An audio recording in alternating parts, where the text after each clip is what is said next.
जय श्री कृष्णा। राधे राधे। श्री हरिदास। कूल यमुना धेनु आगे, सकल गोपियन के मन हरम। पीत वस्त्र गरुड़ वाहन, चरण सुख नित सागरम। स्वागत करती हूँ आप सभी का।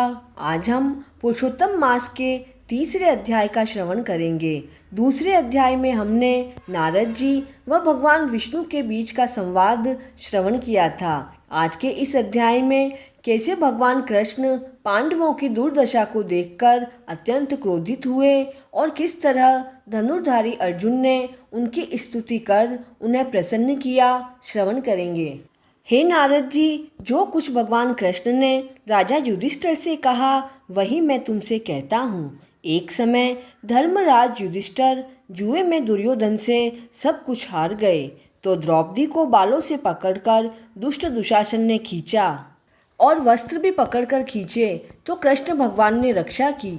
उसके पश्चात युधिष्ठिर आदि राज्यों को छोड़कर काम्यक वन को चले गए।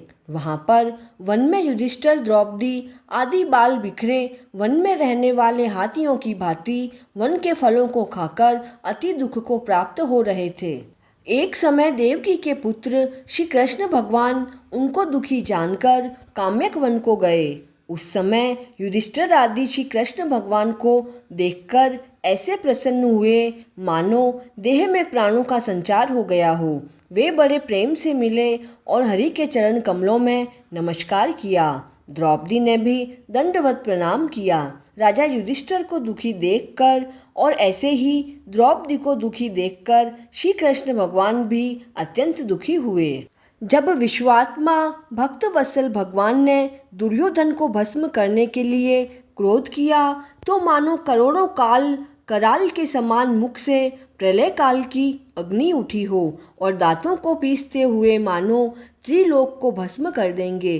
तब अर्जुन भय से कांप उठा। युधिष्ठिर और द्रौपदी तथा दूसरे उपस्थित वंद हाथ जोड़कर भगवान को प्रसन्न करने के लिए स्तुति करने लगे।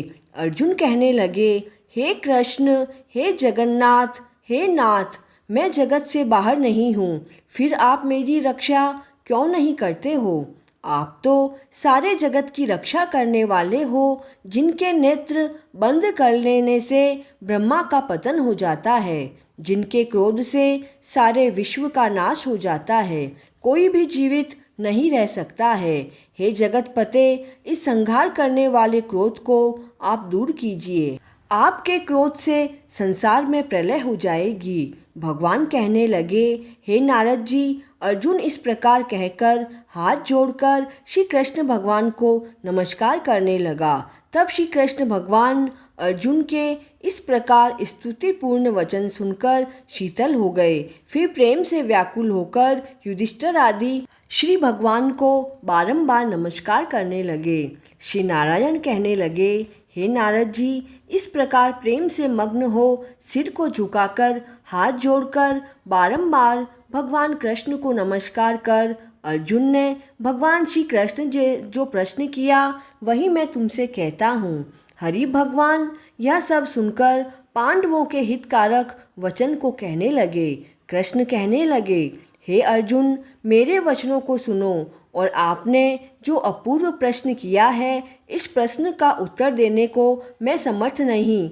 यह गुप्त प्रश्न ऋषियों को भी कठिन है, तो भी हे अर्जुन, मैं तुम्हारी मित्रता और भक्ति से प्रसन्न होकर अत्यंत कठिन उत्तर को क्रम से कहता हूँ, उसे ध्यानपूर्वक सुनो।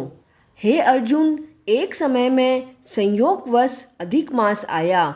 उसको सब असहाय, निंदक, अपूज्य, मलमास और नवी की संक्रांति से वर्जित ऐसा कहते हैं। मल अर्थात गंदा मास होने से स्पर्श करने योग्य नहीं है, सब कर्मों में निंदित है। इस प्रकार लोगों के वचनों को सुनकर वह मलमास क्रांतिहीन, निरुद्योगी, दुखों से युक्त होकर मेरे पास आया और वैकुंठ में, जहाँ पर मैं निवास करता था, स्वर्ण के सिंहासन पर बैठे हुए मुझे देखकर मुझे दंडवत प्रणाम किया और दोनों हाथ जोड़कर नेत्रों से आंसू बहाता हुआ इस प्रकार कहने लगा।